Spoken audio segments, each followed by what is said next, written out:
They called her fat and weak. They saw her as a burden. Alara was a ghost in her own home, a target for her stepmother and stepsister's cruelty. But the final act of betrayal wasn't a cruel word or a shattered heirloom. It was the moment they sold her for money and power, a deal made in the shadows. They thought she was gone forever, a problem solved. They had no idea that the man who claimed her would be the key to their downfall, a secret, a scandal, and a love story that will bring an entire kingdom to its knees. Chapter 1. The Weight of Scorn. The air in the Blackwood Pack's territory, nestled deep in the Appalachian Mountains, was thick with the scent of pine and anticipation. Every wolf shifter was restless, their senses heightened to an almost unbearable degree. It was the season of the Alpha King's claim, a tradition steeped in centuries of power and politics. Once a year, the most powerful alpha in North America would travel from his hidden capital in the nation's heartland to a different pack to assess their strength, their loyalty, and most importantly, to find a mate worthy of standing beside him. For most, this was a day of celebration, of hopes and dreams spun into intricate fantasies of becoming the next Luna, the most revered female in all of wolfdom. But for Alara, the day felt less like a dream and more like a sentence. Her life in the pack had been a perpetual struggle against the crushing weight of disdain. She was not the lean, lithe and fierce warrior that her stepsister Lyra was. Lyra was the pack's darling, a vision of what a she-wolf should be, all muscle and sharpened edges, her movements as swift and silent as a hunting shadow. Alara, by contrast, was built differently. Her frame was softer, more rounded, a stark contrast to the athletic ideal celebrated in their world. The pack, ever quick to judge, had long since branded her fat and weak, a burden to be tolerated, not celebrated. Her stepmother, Vivienne, a woman whose smile was as sharp as a silver knife, never missed an opportunity to remind her of her shortcomings.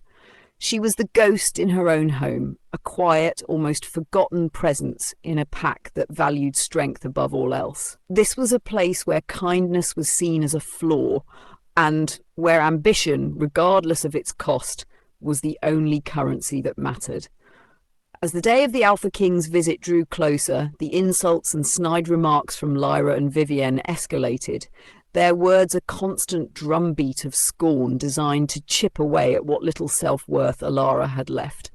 She knew their cruelty was a calculated move, a desperate attempt to ensure she didn't even dare to dream of catching the Alpha King's eye, a fear that felt as preposterous to her as it did to them. They had bigger plans, plans that hinged on her complete and total absence. Alara's plight had not started with the arrival of her stepmother and stepsister. It began with the single, most devastating loss of her life, the death of her mother, a gentle human woman who had captured the heart of her alpha father, Aaron. Her mother had never been truly accepted by the pack, her soft humanity viewed as a weakness, a flaw in their leader. When a rogue attack on the outskirts of their territory claimed her life, the pack's silent disapproval turned to overt judgment. They whispered that a true wolf would have survived, that Aaron's love for a human had made him soft, and that Alara, his only daughter, carried her mother's weak blood. Her father, consumed by a grief he couldn't express and a guilt he couldn't shake, retreated into himself. The once bright light in his eyes dulled, and he became a distant, almost spectral figure in their home. It was in this vacuum of love and protection that Vivienne, a formidable and ambitious she-wolf, saw her opportunity. She had always coveted Aaron's position and believed her daughter Lyra to be the perfect heir to the pack's legacy. She married Aaron, not for love, but for power. From that day on, Alara was an unwanted reminder of his past and a living threat to Vivienne's future. The cruelty started subtly, a forgotten meal, a task assigned that was impossible to complete alone, a whispered slight that was just loud enough to be heard by others. Over time, it became a part of the daily routine, a constant, low-level war waged against her spirit, chipping away at her self-worth until she was a shadow of the once vibrant girl who had laughed in the sun with her mother. The true depths of their malice were on full display that very afternoon as preparations for the Alpha King's arrival intensified. A delicate set of antique silver teacups, a family heirloom passed down through generations, sat on a tray on a large oak table. Alara had been tasked with polishing them, a tedious but simple chore. As she carefully buffed the last cup, her stepsister Lyra sauntered into the room, a smirk playing on her lips. Lyra accidentally bumped the table, a perfectly timed nudge that sent the tray and its contents crashing to the hardwood floor. The sound was deafening, a symphony of destruction. Before Alara could even react, Lyra's face contorted into a mask of feigned shock and horror. "Oh, Alara, how could you be so careless?" she shrieked, her voice carrying through the open windows. The familiar sound of her father's heavy footsteps echoed from the hall.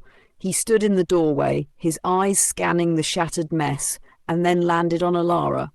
Lyra, already kneeling on the floor, pointed a trembling finger at the mess. "She was so clumsy, father. Just like she always is. She wasn't even paying attention." Alara's breath hitched in her throat as she looked at her father, desperately searching for a flicker of recognition, a sign that he saw through Lyra's performance. But his gaze was flat, distant. The spark of his wolf's power that she'd once seen in him was completely gone, replaced with a cold, hollow emptiness.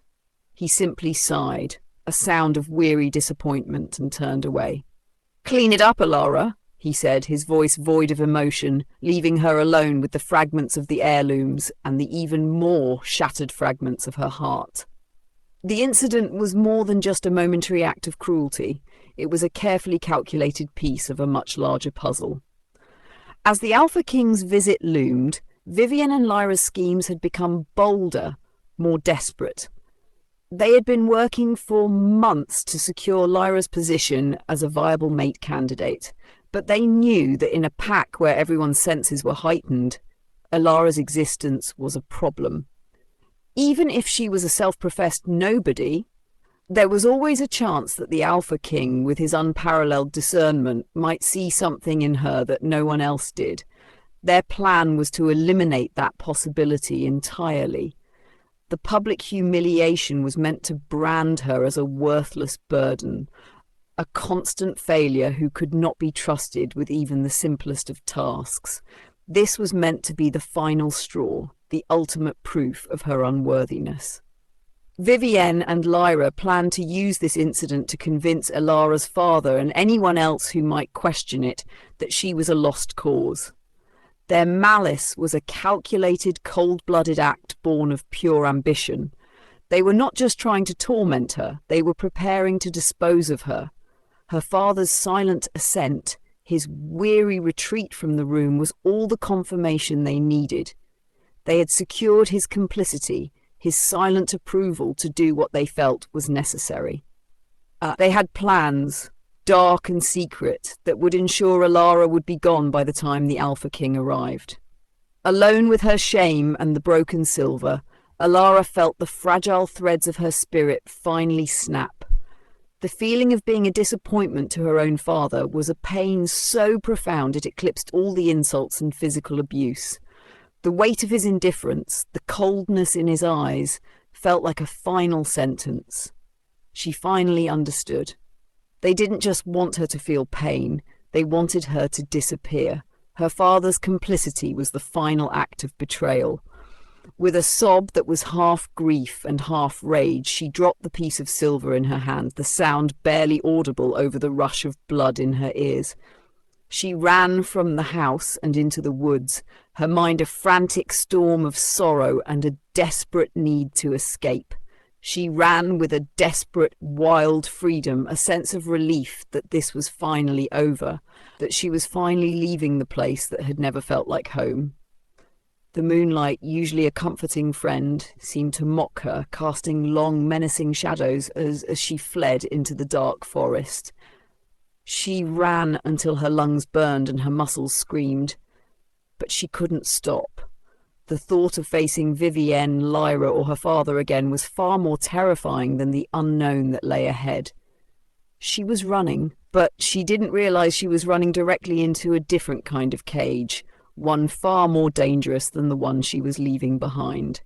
Her feet barely touched the ground as she plunged deeper into the woods, her heart pounding a frantic rhythm of escape and survival, unaware that her flight was part of a plan she could not yet comprehend.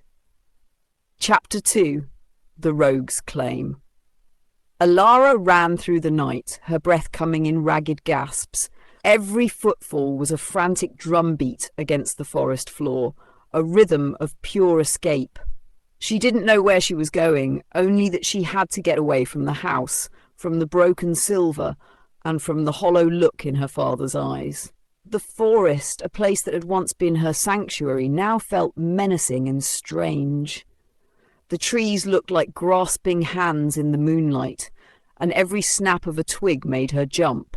Her heart hammered against her ribs, not just from the exertion of her flight, but from the cold, hard fact of her father's betrayal. He hadn't protected her. He hadn't even looked at her. He had simply walked away, leaving her to clean up the mess and to feel the full weight of her unworthiness. The shame was a physical thing, a crushing weight on her shoulders that made it hard to breathe. Tears streamed down her face, but she didn't bother to wipe them away. There was no point. The pain was too deep. She was no longer running from a home. She was running from a family that had never truly been hers, from people who saw her as nothing more than a problem to be erased. Her legs finally gave out. She stumbled, falling hard onto a bed of soft, damp moss. The shock of the impact was enough to pull a groan from her lips, a sound of defeat and despair. She lay there, shivering, the cold of the ground seeping into her bones.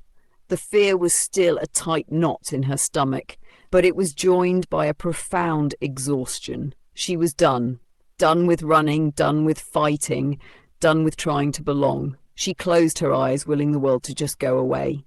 But a new scent, one she had never smelled before, cut through the pine and earth. It was a strange mix of rich soil and old paper, something strong and powerful, but also very different from the clean scent of a pack wolf.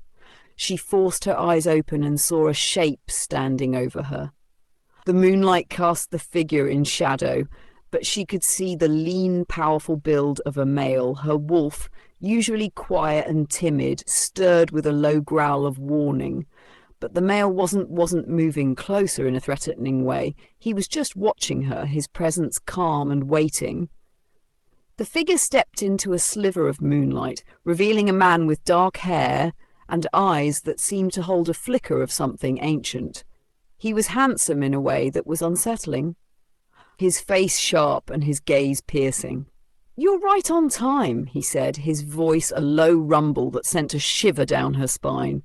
"I was beginning to think they had botched the job." Alara sat up, her mind reeling. Who was he? How did he know about her? The man crouched down, his movements fluid and easy. "Your stepmother and stepsister have long been looking for a buyer," he explained, his voice even and without emotion. "They promised you to a rogue, and I am that rogue." The words hit her with the force of a blow. It wasn't a rumor, it wasn't a lie, she had been sold.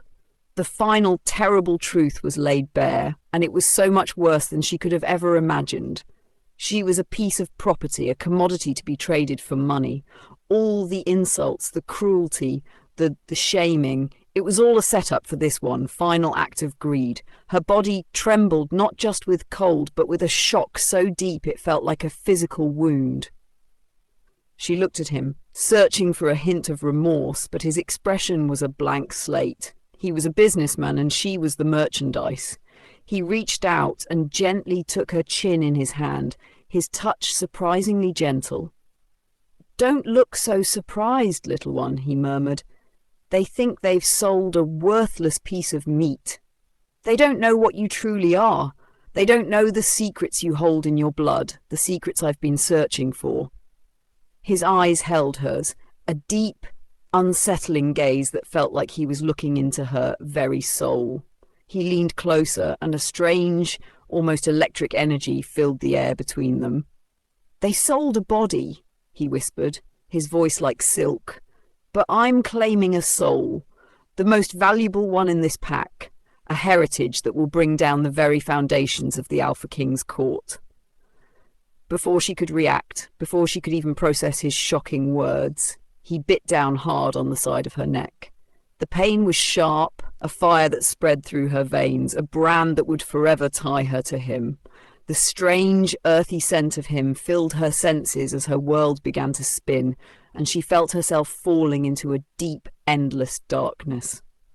Chapter 3: The Secret in Her Blood. Alara woke up to a new kind of silence. It wasn't the deafening quiet of the forest, but a stillness so complete that it felt unnatural. Her body ached, a deep, burning throb on her neck where the rogue had bitten her. She was no longer on the cold, damp ground, but on a soft bed, covered in a thick blanket. She sat up, her eyes slowly adjusting to the dim light. She was in a small, cozy room. A single lamp cast a warm glow on the polished wooden walls, and a bookshelf filled with old, leather-bound books. This was not dirty hovel she had pictured for a rogue. This was a sanctuary, and it only made her more afraid. A door opened, and the rogue, Silas, stepped inside. He held a tray with a steaming bowl of soup. He wasn't wearing the rough clothes she remembered from the woods. Now he was dressed in a simple but well-made shirt and pants, looking more like a professor than a dangerous wolf. He set the tray on a small table and sat on the edge of the bed, his dark eyes watching her. "You have questions," he said, his voice calm. It wasn't a question, it was a simple fact. Alara's fear turned to anger. She glared at him. "Why? Why did you do this? My stepmother sold me. Why would you buy me?" A sad smile touched his lips. "Vivienne sold you because she is greedy and foolish. She believes she sold a weak wolf, but she sold a prize of immeasurable value." He stood up and began to pace the room. "The secret you hold isn't a family heirloom or a powerful position. It's in your blood. Your mother, Alara, was not human. She was a shifter from a bloodline the Pax thought had been extinct for centuries, a very specific, very rare line of healers with a special kind of power." Alara listened, stunned. It felt like a lie, a mad story. Her mother, who was so gentle, so soft, the woman the Pack had called weak? Silas stopped pacing and looked directly at her. "Your father never knew. Your mother kept it a secret to protect him and to protect you. She believed her powers were dormant in you, too weak to ever be noticed, but they aren't dormant, they were simply sleeping." He went on, his words falling on her like heavy stones. "Your mother didn't die in a rogue attack. She faked her death to escape. She knew that if her true identity was revealed, she would be hunted and used. So she disappeared, leaving you here, believing you were safe among wolves who would never see your true potential." The room began to spin. Her whole life was a lie. Her father's coldness, the Pack's insults, the constant shame, all of it was built on a terrible mistake. She wasn't weak. She was something else entirely, a powerful, hidden secret, but that just made her a bigger target. "Why are you telling me this?" she asked, her voice trembling. "What do you want?" He didn't answer right away. He walked to the bookshelf and ran his fingers over the spines of the books. "The mark I gave you," he finally said, "it's not a brand of ownership. It's a key. It will unlock the power within you, the part of you your mother hid, and more importantly, it hides your scent from others who are looking for you." He turned, and in his eyes she saw a flicker of something beyond greed, a frantic hunger for a long-lost secret. "The Alpha King is coming. He is not just looking for a Luna. He is looking for something specific, something you have. He can smell the potential in you, even if it's faint. He can't smell it now, but he will be able to if you are too close. He has no idea what you are, but I do. I've been searching for a wolf like you for a very long time, and I just found out that He wants to get rid of your pack and claim their territory and their belongings, and he wants to make you his wife so he can get access to the secrets of your bloodline. Your stepmother and sister thought they were getting rid of you, but they just brought you to me, the only one who can protect you. Alara's mind was a whirlwind of rage, fear, and a strange new kind of strength she had never felt before. The Alpha King wasn't just a powerful leader, he was a threat, a scavenger hunting for what was rightfully hers. She looked from the bowl of untouched soup to Silas's waiting face. She had to trust this man, this rogue who had bought her and branded her, to survive the true danger that was coming for her. Chapter 4. The Price of a Secret. Alara stared at Silas, her mind a frantic swirl of anger and disbelief. The words extinct bloodline and stolen secrets echoed in her head, feeling more like a crazy story than the truth of her life. The man who had bought her like an animal, the man whose bite still burned on her neck, was asking her to believe that her entire world was a lie, and that her mother, whom she had mourned for years, was still alive. She wanted to scream, she wanted to throw the untouched bowl of soup at him. Instead, a cold, quiet rage began to settle in her bones. "My mother is dead," she said, her voice a low growl. "I was there. I remember." Silas didn't move. He simply held her gaze, his dark eyes steady. "What you remember," he said, "is a body that was meant to be found. A disguise. Your mother was a master of it. She faked her own death to protect you and to escape from a life she no longer wanted." Alara shook her head, tears of frustration stinging her eyes. It was too much. The loss of her mother was a wound that had never healed. To have this man, a stranger, tell her it was all a fake, a show, felt like a new kind of cruelty. He saw the doubt on her face and sighed. "I can't force you to believe me, Alara, but I can tell you this. The Alpha King is not what he seems. He hunts not for justice, but for power. And the power he wants is something that your bloodline and only your bloodline can give him access to." He sat down on a chair across the room, leaning forward with his elbows on his knees. The posture made him seem more human, less like a predator and more like a man trying to be understood. "Listen to me closely," he said, his voice dropping to a near whisper.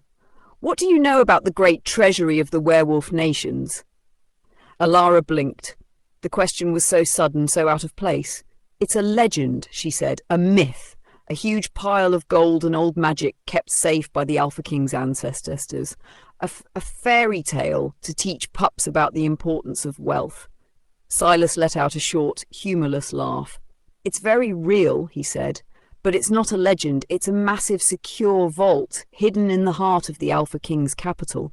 For centuries it has held not just gold and jewels, but every record, every secret, and every single financial transaction of every werewolf pack in North America. It is the real source of the Alpha King's power, not his strength alone. And only one key can open the deepest, most secret part of the vault, the part that holds the ledger of every shady deal and every stolen dollar." Alara's mind scrambled to keep up. She had always thought the Alpha King's power came from his strength and his family line. She had never considered that it was all built on money and secrets. "And what does this have to do with me?" she asked, her voice tight. Silas's eyes hardened, becoming a cold, serious black. "Your mother's bloodline, Alara, has a unique ability. They can see things others cannot. They can read the energy of objects, and they are the only ones who can see the true markings on the door to the great treasury. The real ancient lock on the vault is a secret your blood can reveal. Your mother's family were the keepers of the key. They held the secrets that kept the balance of power in place. But a long time ago, one of them betrayed the family and gave the secret away to the Alpha King's family. And your mother, in her quest to find the truth, went to her uncle to ask him about the secrets of her blood, and he told her the truth about their bloodline. She was scared and she decided to fake her own death to protect you." She knew that if her true identity was revealed, she would be hunted and used. So she disappeared, leaving you here, believing you were safe among wolves who would never see your true potential. He paused, letting his words sink in. Your father never knew. Your mother kept it a secret to protect him and to protect you. She believed her powers were dormant in you, too weak to ever be noticed. But they aren't dormant. They were simply sleeping. He went on, his words falling on her like heavy stones. Your mother didn't die in a rogue attack. She faked her death to escape. She knew that if her true identity was revealed, she would be hunted and used. So she disappeared, leaving you here, believing you were safe among wolves who would never see your true potential. The room began to spin. Her whole life was a lie. Her father's coldness, the pack's insults, the constant shame, all of it was built on a terrible mistake. As she wasn't weak, she was something else entirely, a powerful hidden secret, but that just made her a bigger target. Why are you telling me this? She asked, her voice trembling. What do you want? He didn't answer right away. He walked to the bookshelf and ran his fingers over the spines of the books. The mark I gave you, he finally said, it's not a brand of ownership. It's a key.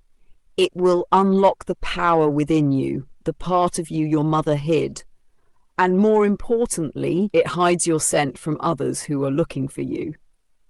He turned, and in his eyes she saw a flicker of something beyond greed, a frantic hunger for a long-lost secret. The Alpha King is coming. He is not just looking for a Luna. He is looking for something specific, something you have. He can smell the potential in you, even if it's faint. He can't smell it now, but he will be able to if you are too close. He has no idea what you are, but I do. I've been searching for a wolf like you for a very long time, and I just found out wants to get rid of your pack and claim their territory and their belongings. And he wants to make you his wife so he can get access to the secrets of your bloodline. Your stepmother and sister thought they've written with you, but they just brought you to me, the only one who can protect you.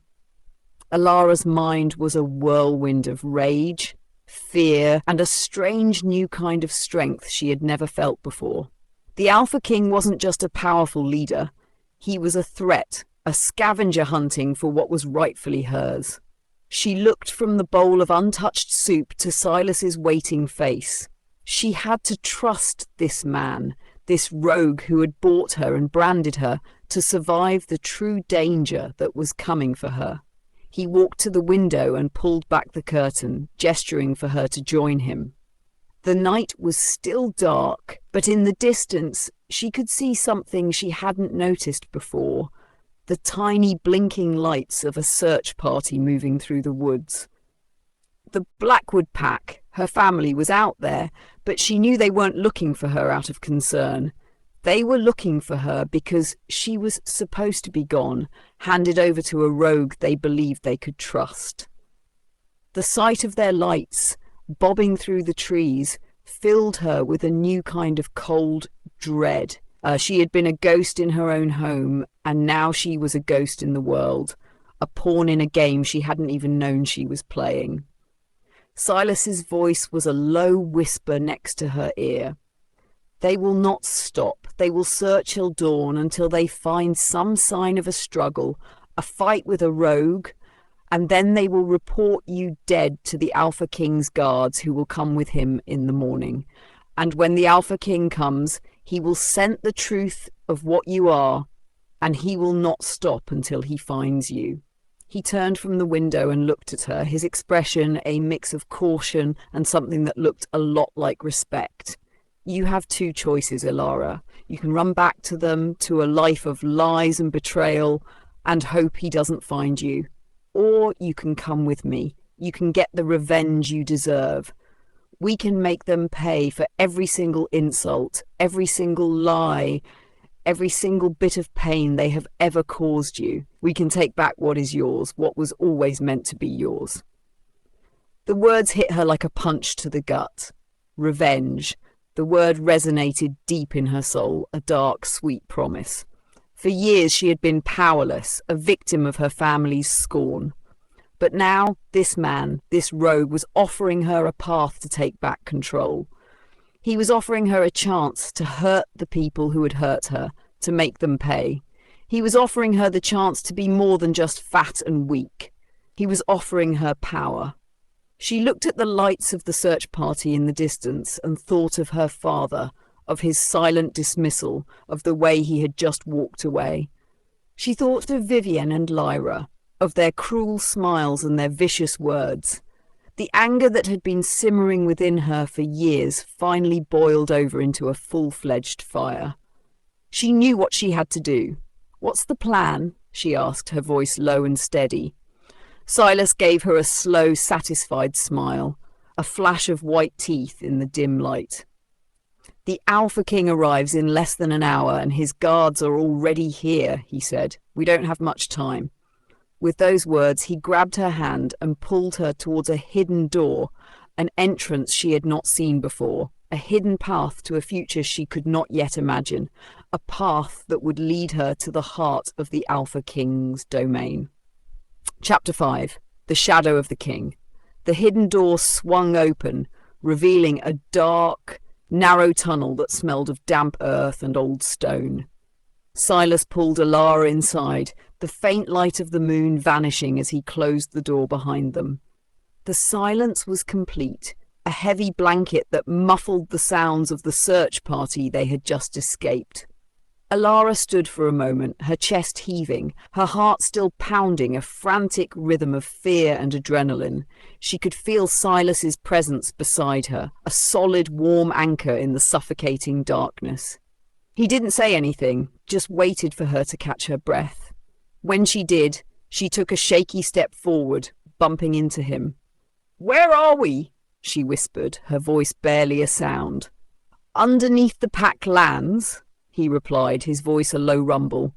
"A network of old tunnels used by those who don't want to be found. A perfect way to travel unseen." He took her hand, his fingers warm and strong, and started walking. Alara flinched at the touch, but she didn't pull away. She was in his world now, and she had no choice but to follow. The air in the tunnel was thick and cold, and the only sound was their soft footsteps and the drip, drip, drip of water somewhere in the distance. Alara's mind was still a mess of thoughts and questions, a jumble of her old life and the terrifying new one that was just beginning. As they walked, a new feeling began to stir within her. It was subtle at first, a faint tingling on the back of her neck that made the hairs on her arms stand up. It felt like a low hum, a silent song only she could hear. It was centered on the spot where Silas had bitten her. It wasn't a painful feeling, but it was strange and unsettling. She squeezed his hand and he stopped. "What is it?" he asked, his voice full of a sudden, sharp interest. "The mark," she said, her voice shaking. "It feels weird, like a buzzing." Silas's face broke into a small, triumphant smile. "It's working. The blood is doing its job. You're starting to awaken." Alara's eyes widened.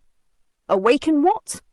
He began walking again, but slower this time, as if to give her time to absorb his words. "Your senses, your special ability. You have the blood of the Seekers, Alara, a bloodline that was thought to be gone forever, a bloodline that can find things that are lost and can sense things that are hidden. It's the reason your mother was so afraid. It's the reason the Alpha King is hunting for you."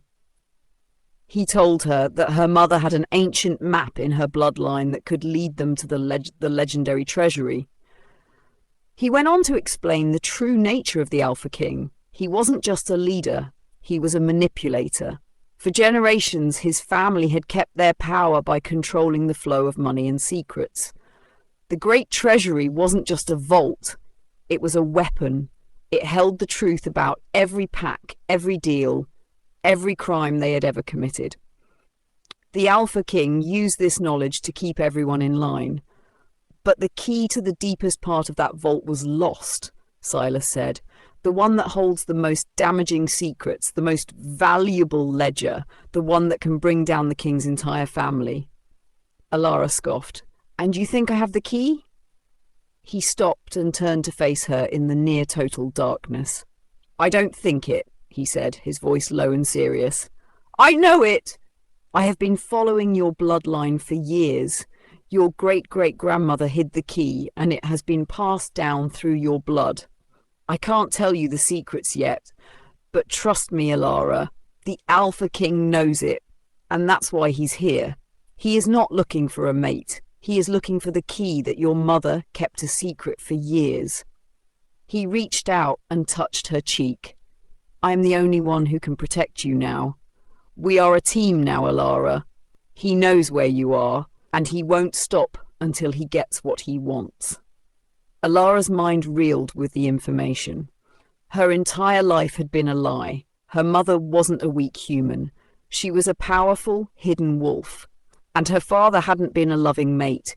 He had been a grieving man who had let her mother's family manipulate him into believing his wife was a weak human and to sell her to a rogue. She wasn't a burden, but a prize. The thought should have made her feel powerful, but instead, it just made her feel used. Her stepmother and stepsister had sold her, her father had allowed it, and now this rogue had claimed her as a prize. She had traded one cage for another.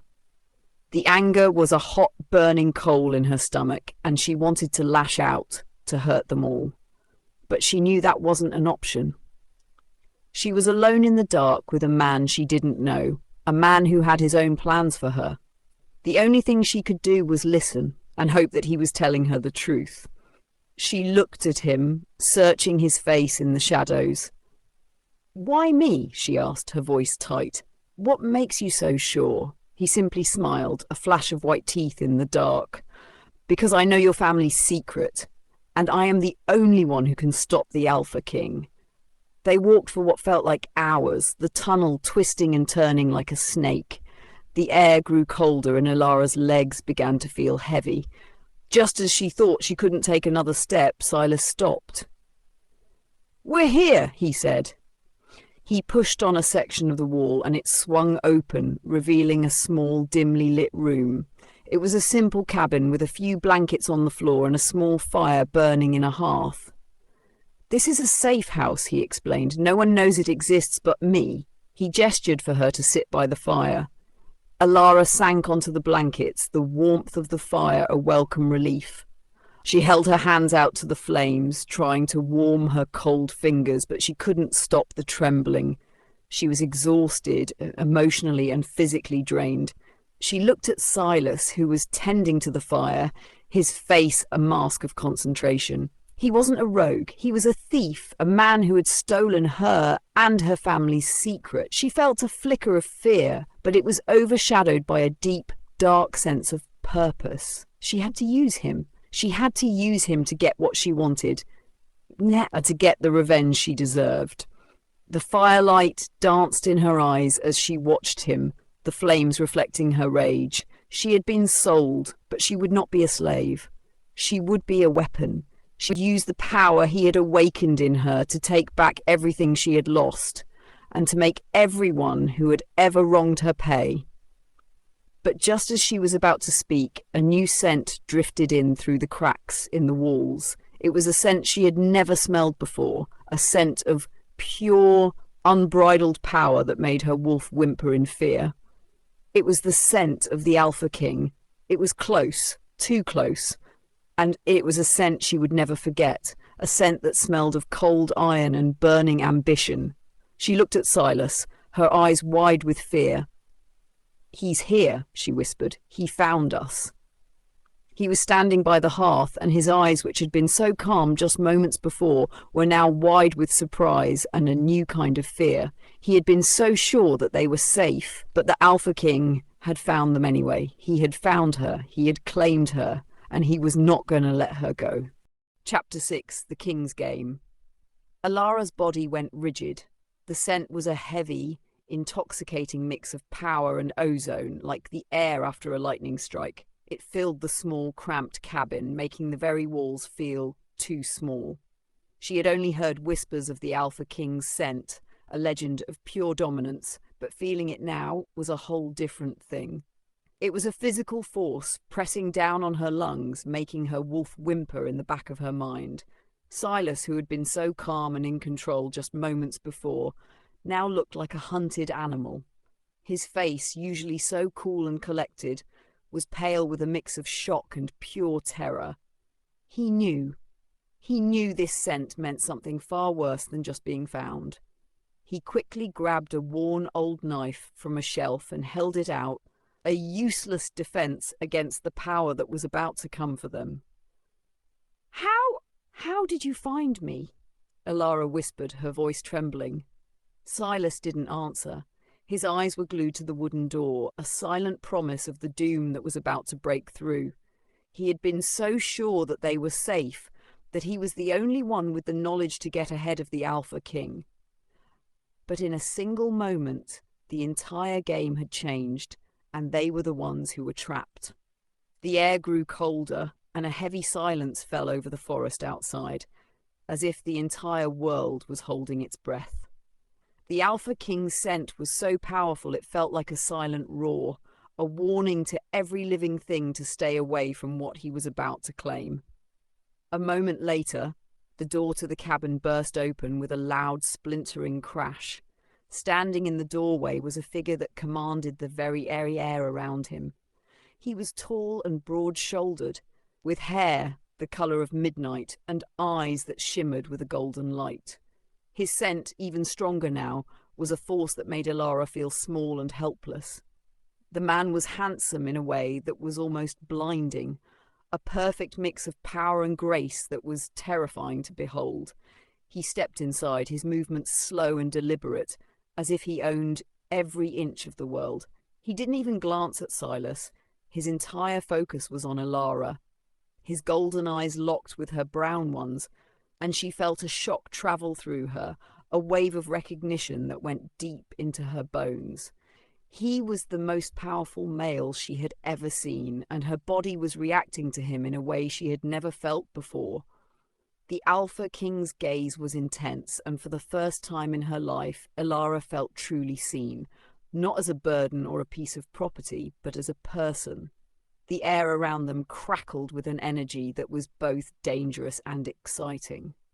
He walked past Silas as if he wasn't even there, a silent dismissal that was more cutting than any insult. He stopped a few feet from Alara, his eyes still on hers. "There you are, my little bird," he said, his voice a deep, beautiful sound that sent a new shiver down her spine. "I've been looking for you for a very long time." Silas, his face a mask of rage and fear, finally spoke. "You have no right to be here, Leander," he growled, using the Alpha King's given name, a sign of extreme disrespect. "She is with me. She belongs to me." Leander finally looked at him, his golden eyes filled with cold amusement. "Belongs to you?" he scoffed, and a wave of pure cold power rolled off him, making Silas stagger back and fall to his knees. The knife clattered to the floor, useless. "You think you can just come into my land, steal my treasure, and claim her as your own?" Leander's voice was low and dangerous. "Silas, you are not a simple rogue. Your bloodline is as old as mine, but your family chose the path of greed over honor." Alara's head snapped between the two men. The truth was coming out, and it was so much more complicated than she had ever imagined. The Alpha King wasn't just a powerful leader. He was a man who knew secrets, and he was ready to use them. He looked back at Alara, his expression softening. "He told you lies, didn't he? He told you I wanted to hurt you. He told you I was after your bloodline. He told you I wanted to use you. He told you I wanted to get rid of your pack and claim their territory and their belongings. And he told you I want to make you my wife so I can get access to your bloodline's secrets. He told you that because it is what he has been planning all along."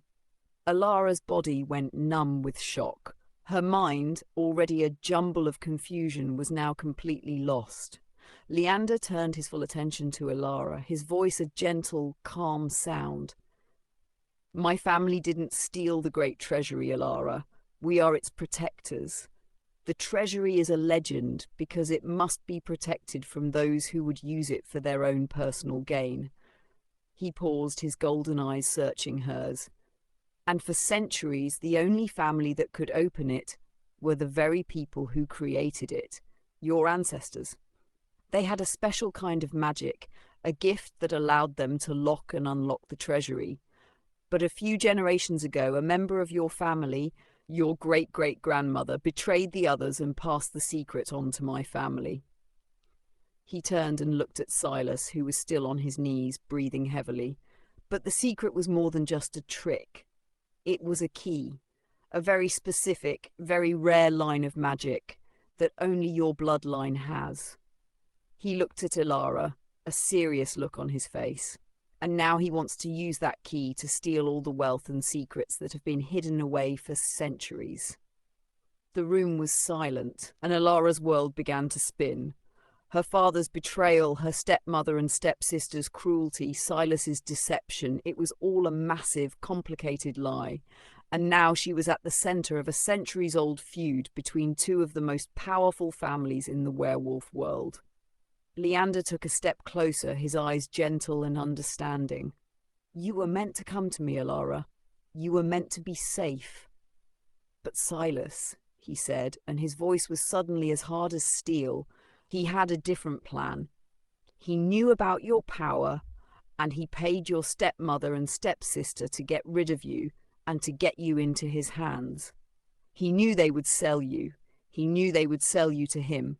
And he knew that he could use your blood to get what he wanted. He knew that I was coming to get you, and he wanted to get to you before me. He planned this from the very beginning.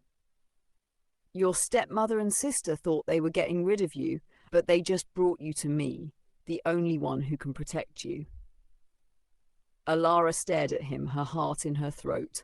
She had been a pawn in a game she hadn't even known she was playing. He had orchestrated everything, from her family's cruel treatment to her running away to her being led right to him. He was not a predator, but a protector.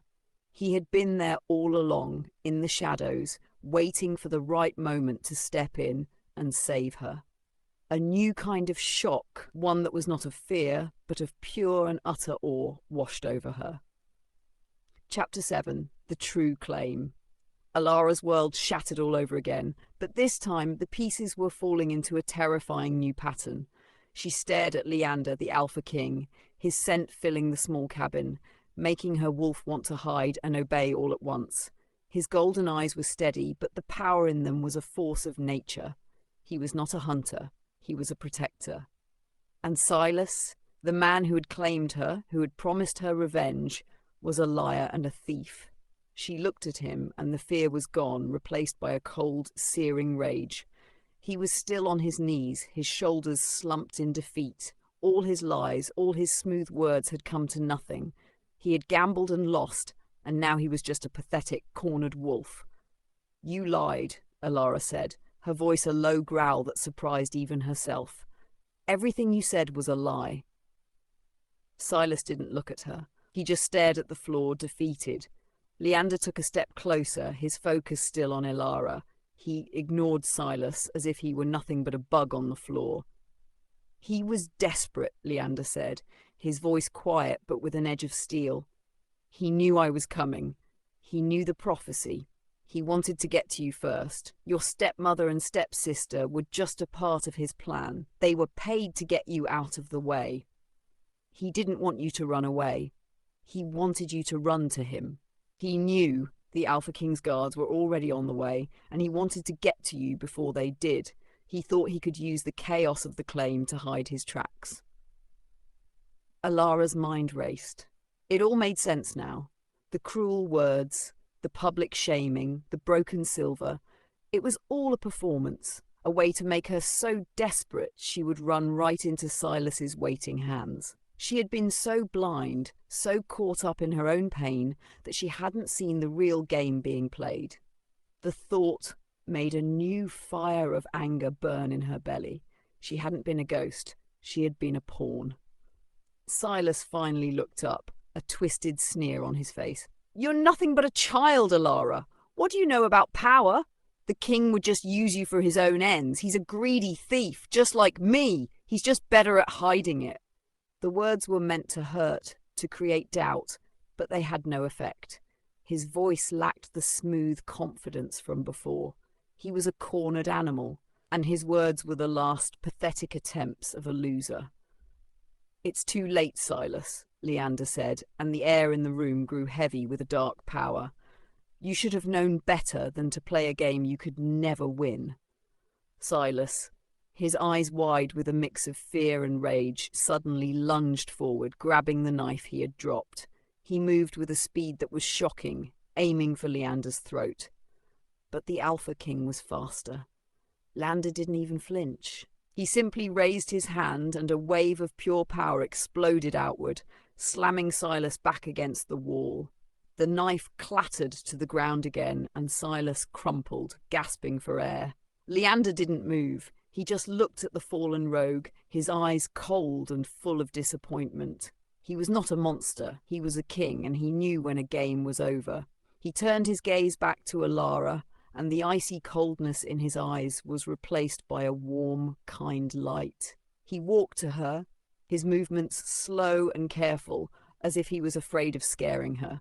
He reached out and gently took her chin in his hand, his thumb stroking her skin. "You are safe now, Alara," he said. "I'm here to take you home." Alara looked at him, and her mind was a whirlwind of emotions. She had run from her home, from her family, and from a life of misery. She had been betrayed by the man who was supposed to be her protector and was now being protected by the man who was supposed to be her enemy. Leander's touch was a strange mix of power and comfort, and for the first time since her mother's death, she felt truly safe. She looked at him, a question in her eyes. "What will happen now?" she whispered. A flicker of a smile touched his lips. "You will come with me," he said, his voice a promise. "We will go back to the pack, and you will become my Luna, and together we will show your family the true meaning of power." He led her out of the cabin, leaving Silas to his fate. The night air was cold, but Leander's touch was warm, and as they walked, Alara felt a new kind of strength stirring inside her, a fire that had been sleeping for years. She was not a victim anymore. She was not a pawn. She was the one who was claimed, and the one who was about to change everything. Chapter 8: The Return of the Claimed.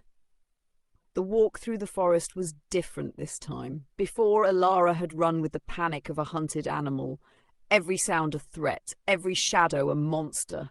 Now she was walking beside the Alpha King, and the forest, her old sanctuary, felt safe again. Leander was a silent, powerful presence at her side, his body radiating a calm strength that made the night feel less dark and more like a quiet partner. He didn't speak as they moved, allowing her the silence to process everything that had happened. The air still carried the scent of his power, but it was no longer heavy or suffocating. Instead, it was like a clean, crisp mountain breeze, a smell that made her wolf feel a deep, quiet sense of belonging. The mark on her neck still throbbed, but it no longer felt like a brand of ownership. It felt like a promise, a secret key that was slowly, patiently unlocking a part of her she hadn't known was there. The shame and fear that had haunted her for years were slowly fading, replaced by a cold, hard anger. She wasn't just a girl who had been cast out.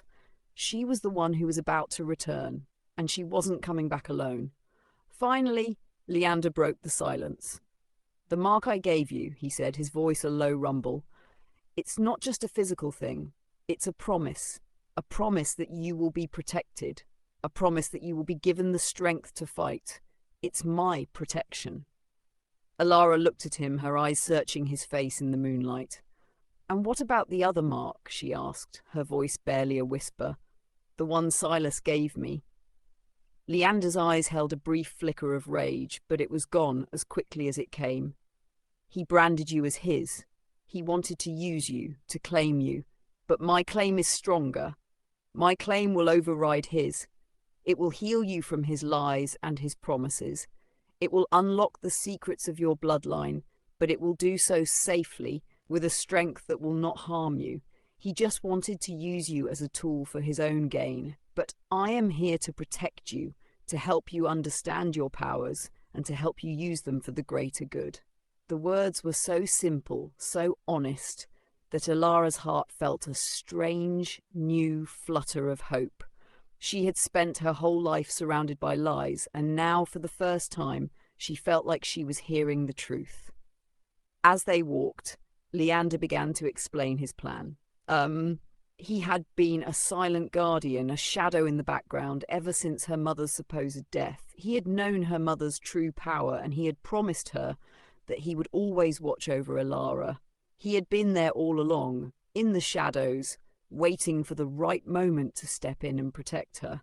He had known about Vivienne's and Lyra's greed, and he had known that they would eventually sell her off.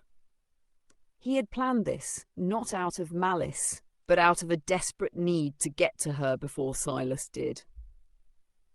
"He's been watching your family for years," Leander said. "He knew about your mother's past, and he knew that your bloodline was the key to the great treasury. He was waiting for the right moment to strike. He didn't care about your family's betrayal, he just cared about getting to you. I, on the other hand, was there to protect you, to make sure you were safe." Leander's voice was filled with a deep, quiet resolve, and Alara's heart felt a strange warmth. She wasn't just a pawn in a game, she was a person who was worth protecting. They walked for another hour, the moon now high in the sky, a silent witness to their journey. The scent of her pack, of her home, was getting stronger now. The pine was mixed with the familiar scents of her packs, of the old pack house, of the dusty road that led to her home. It was a familiar scent, but it no longer felt like home. It felt like a trap, a place of betrayal and pain. She looked at Leander, her heart pounding with a mixture of fear and excitement. "What happens now?" she whispered. He looked at her, his golden eyes filled with a deep, quiet confidence. "Now," he said, We go back, and we take what is ours. We will expose your stepmother and stepsister for the greedy, lying wolves they are. We will show them the true meaning of power, and we will take back what was stolen from you, what was always meant to be yours." His words were a promise, and Alara felt a new kind of strength stirring inside her, a fire that had been sleeping for years. She was not a victim anymore. She was a weapon, and she was about to be used for the most important purpose of her life. As they reached the edge of the forest, the Blackwood Pack's territory was alive with activity. The Alpha King's retinue was there, a line of powerful-looking wolves and guards, their faces a mask of professional calm. The pack members were a mix of excitement and awe, their faces filled with a sense of pride and a desperate need to impress the king. The air was filled with the scent of celebration, but to Alara it smelled of a lie. The whole world was a stage, and she was the star of the show, a show she had not agreed to be a part of. She looked at the faces in the crowd, the faces she had known her whole life there, and she felt a sense of utter detachment. They were no longer her family, they were just a bunch of wolves who had betrayed her. She looked at her father, who was standing beside Vivienne and Lyra, his face a mask of grief and disappointment, and she felt nothing but a cold, quiet rage. He had allowed this to happen. He had let them break her. He had let them sell her. And now she was going to make him pay. Leander took her hand and pulled her forward. His touch, a silent promise that everything was going to be okay. He led her towards the front of the crowd, his presence commanding a silent respect that made every wolf step aside. They walked towards her family, their faces filled with shock and fear. Vivienne's face, which had been so full of a triumphant smirk just hours ago, was now a mask of pure terror. Lyra's jaw hung open, her eyes wide with disbelief. Her father, who had been so distant and cold just hours ago, was now staring at her, his eyes filled with a new kind of emotion. Shock, confusion, and a hint of something that looked a lot like regret. He had thought she was gone forever, and now she was back, standing beside the most powerful male in all of wolfdom. He had sold her, and now she was back to claim what was hers. Lander stopped just a few feet from her family, his gaze a silent challenge.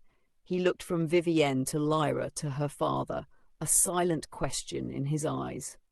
He then turned to the crowd, his voice a powerful roar that commanded attention.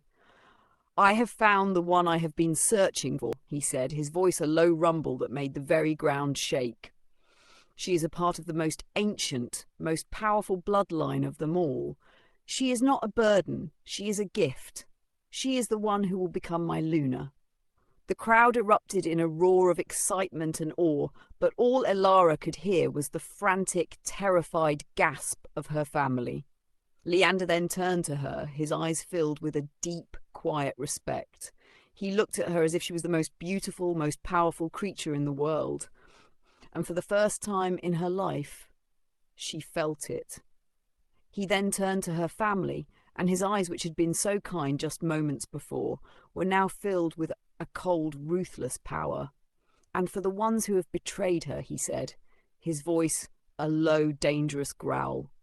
"For the ones who have treated her as nothing but a tool for their own gain. For the ones who have sold her and left her to die. For them there will be no mercy. There will only be justice." Chapter 9. The Reckoning. The collective silence of the Blackwood pack was a physical thing, a heavy, breathless pause that hung in the air after Leander's words. For a moment the only sound was the wind rustling through the pines. Then a low murmur began to ripple through the crowd, a sound like a distant storm. The pack members who had always treated Elara with scorn were now staring at her with a mix of awe and a dawning, terrible understanding. They had been lied to. They had bought a false story, a performance of her weakness, and now the truth was standing before them, bathed in the light of the Alpha King's presence. Vivienne and Lyra stood frozen, their faces pale and their eyes wide with fear. The triumphant smirks they had worn for years were gone, replaced by a pure, gut-wrenching terror. Her father, Aaron, was a statue of regret. His eyes, which had been so cold and distant for so long, were now wide and filled with a painful recognition. The grief he had carried for his late mate was being replaced by the full, crushing weight of his failure as a father. Leander didn't have to say another word. His powerful gaze alone was enough to make everyone understand the depth of his anger. But this was Elara's moment, not his. He gently squeezed her hand, a silent signal that she was in control. She took a deep breath, and for the first time in her life she felt the pure, quiet strength of her wolf. The shame and hurt were gone, replaced by a cold, sharp resolve. She looked at her father first, the man she had loved and mourned for years, the man who had abandoned her. "You let them do this," she said, her voice clear and strong, cutting through the silence.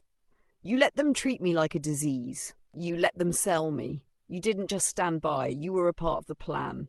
You let them take away my home, my family, and my dignity, all because you were too broken to see the truth." Her father flinched as if she had struck him, his face twisting in a look of unbearable pain. The public humiliation was a small price to pay for the years of silent torment he had inflicted upon her. Elara's gaze then moved to Vivienne and Lyra, and her eyes, once filled with tears, were now as hard as stone. "You thought I was weak," she said, and a flicker of something close to a smile touched her lips. "You thought my body was a flaw, something to be ashamed of. You called me fat and worthless. But all that time, you were just hiding your own smallness. You were so consumed by greed and envy that you couldn't see what was right in front of you. You sold me for money, not even realizing that the man you were selling me to was the very man you were trying to impress." Lyra, her usual confident posture gone, looked down at the ground, unable to meet Elara's gaze. Vivienne, however, raised her head, a defiant but terrified look on her face. "It was a fair deal," she hissed. "He was a rogue. He had no place here."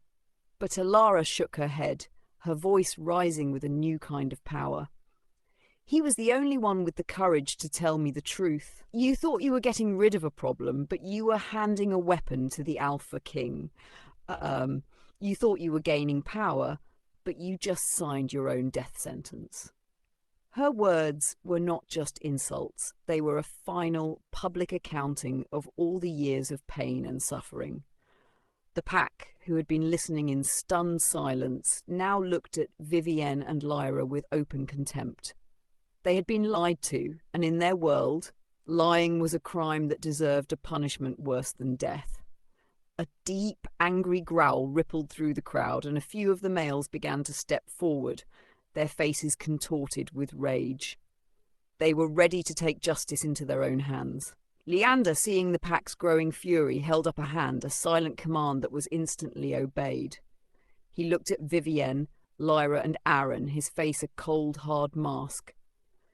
"You will be stripped of your titles, your wealth, and your place in this pack," he announced, his voice a low rumble of pure authority.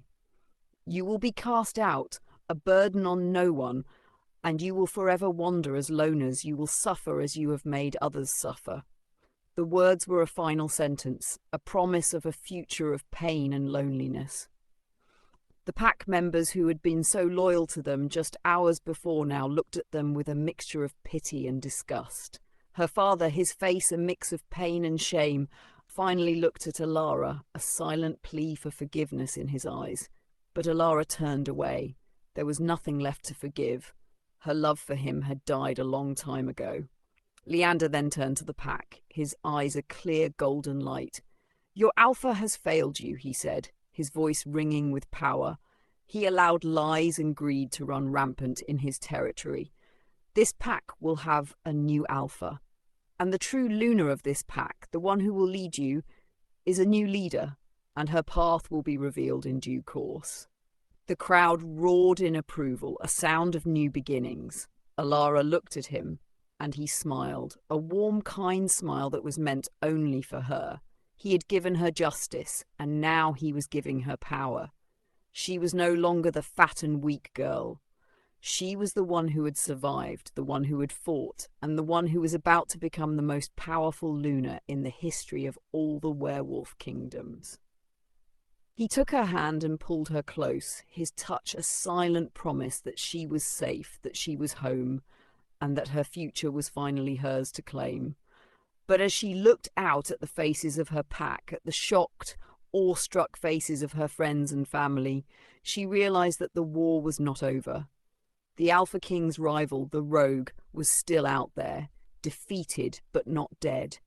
He had been planning this for years, and he wouldn't give up easily.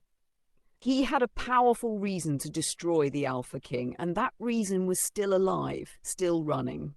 Silas was still alive, and his last words to her had been a promise of a revenge that would bring down the very foundations of the Alpha King's court. He knew a secret about the king, a secret that could destroy him forever. The game was over, but the war had just begun. And in the final chapter, she would have to face her true enemy, the man who had lied to her, the man who had claimed her, and the man who was coming for her with a vengeance. Chapter 10. The Queen of Gold. The triumphant roar of the Blackwood pack died down, replaced by a tense electric silence. Elara, standing next to Leander, felt a new kind of power pulsing through her veins. She was no longer just Elara, the cast-out daughter. She was the claimed Luna, the future queen of a kingdom. But as the crowd stood in awe, a low, furious growl echoed from the shadows of the forest. Silas, defeated and broken, emerged from the trees, his body bruised, but his eyes burning with a desperate, all-consuming fire. He was a creature of the dark, and his appearance was a stark contrast to the golden light that surrounded Leander. The pack members who had seen him run away just hours before stepped back, their murmurs turning into fearful whispers. He wasn't a threat to the Alpha King's power, but he was a wild card. A man with nothing left to lose. He staggered to a stop, his eyes fixed on Alara, ignoring the powerful presence of Leander. "Don't believe him, Alara!" Silas's voice was hoarse, but filled with a raw, painful truth. "He's a liar! He's playing a game with you, just like he plays with all of us. He's not a savior, he's the original thief." The crowd's silent awe was shattered by a new wave of shock and confusion. Leander's face remained a mask of calm, but Alara felt a subtle change in his grip on her hand. It was no longer a gentle, comforting hold. It was a tight, possessive one. She looked at him, searching for a hint of the fear she had seen in Silas, but found only a cold, regal calm. He was not afraid of the truth. He was a king, and he believed he could handle any challenge that was thrown his way. But Alara, whose whole life had been built on lies, was ready to believe anything that was not what it seemed. Silas pointed a trembling finger at Leander. "He told you my bloodline was a lie, but it's his family who are the real liars. His ancestors didn't protect the great treasury. They stole it. Your family, Alara, your ancient bloodline, they were the true keepers of the treasury. They were the ones who created the treasury and filled it with a vast wealth meant for all the packs in North America to be used for the good of all werewolf kingdoms. But Leander's ancestors, seeing the chance to seize a great power, betrayed your family. They murdered your ancestors and stole the treasury, making it a source of their own endless wealth. They wrote a lie into history, claiming that they were the protectors. But they are not protectors. They are just thieves. They have been using the treasury's wealth for their own benefit for generations, while the packs have suffered in poverty. They are just a bunch of selfish, greedy liars." The crowd gasped in a new kind of terror. They had been told a fairy tale of a noble alpha king, a protector of their legacy. Now a rogue was telling them they were just pawns in a much bigger, much darker game. Alara's body went cold. She looked at Leander, and the golden light in his eyes no longer seemed noble. It looked like the flash of a hunter's hunger. He was a king, but he was also a man who had been born into a lie. He had not saved her out of kindness. He had saved her because she was the key to his family's future. He had been so quick to condemn Silas for his greed, but he was just as guilty. He had simply been better at hiding it. She knew with a certainty that went deep into her bones that the story was not over, not yet. The mark on her neck, the one that Silas had given her, began to throb with a new kind of power. It was no longer a brand of ownership. It was a key. It was a silent promise that she, and only she, could unlock the truth. She looked from the defeated rogue to the powerful king, and a new understanding settled in her soul. She was not a prize to be won. She was a power to be reckoned with. Leander, seeing the doubt in Alara's eyes, tightened his grip on her hand. He smiled, a confident, arrogant smile that sent a shiver down her spine. "Don't listen to him, Alara," he said, his voice a low, soothing sound. "He's a desperate man, trying to create chaos. He has nothing, no proof, just a wild story." But Silas, with a burst of desperate energy, pulled something from his pocket. It was a small, ancient leather pouch. He threw it at Alara's feet. It landed with a soft thud, and a single tiny golden coin rolled out of it. It was ancient, with an emblem that Alara recognized from a book her mother had kept hidden. It was the mark of her family's bloodline, an emblem that was older than any pack. "He stole them all, Alara," Silas said, his voice a strained whisper. "He took everything. Your ancestors' wealth, their legacy, and their power, and he sold you out to me. He wanted to use your bloodline to get to the rest of the treasury. He wanted to use you, just like I did, just like all of them did.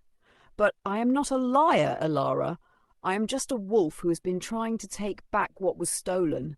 You have a chance to bring all of them down." Alara looked from the coin to Leander's face.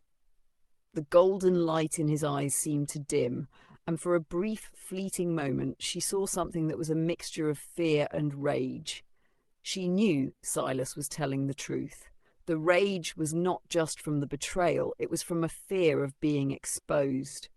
Alara felt a strange, new power surge through her body. The mark on her neck burned, but it wasn't with the pain of a brand, it was with the fire of her awakening. She closed her eyes, and she felt the secrets of her bloodline rush through her, a current of pure, powerful energy. She saw images in her mind's eye. She saw her ancestors, noble and strong, creating the great treasury, a gift for all werewolves. She saw Leander's ancestors, powerful and greedy, murdering them and taking what was not theirs. She saw the truth, a truth that had been hidden for centuries, a truth that would destroy the very foundation of the werewolf kingdom. The story wasn't about a princess being rescued by a handsome prince. It was about a power that had been taken away and a family that had been lied to. It was about a girl who was supposed to be a victim and a king who was supposed to be a hero. It was all a lie. She opened her eyes and they were no longer brown. They were a brilliant, shimmering gold, a colour she had only ever seen in Leander's eyes. She was a different person now. She was not a victim. She was the rightful keeper of the great treasury. She was the one who was meant to restore the balance of power. She looked at Leander and took a step back, her hand no longer in his. "You are not my alpha," she said, her voice clear and strong. "You are a thief, and you have been lying to me this whole time." The pack looked on in shocked silence, and Leander's face was a mask of pure disbelief. He had lost. He had lost the game he had been playing his entire life, and he had lost to a girl he had believed was nothing but a pawn. He had come to claim her, but she had claimed her own destiny. Alara then turned to the pack, her voice now a powerful command that held the quiet certainty of a true leader. "I have been claimed by no one," she said. "I am the keeper of my own future, and I will not be a Luna to a king. I will be a queen who will bring justice to all and who will make sure that the truth will be heard." Leander, his face a mask of defeat, simply looked at her, his golden eyes filled with a dawning realization that he had been outsmarted by the very person he had tried to manipulate. He had come for her, but he was now standing on the precipice of his own downfall.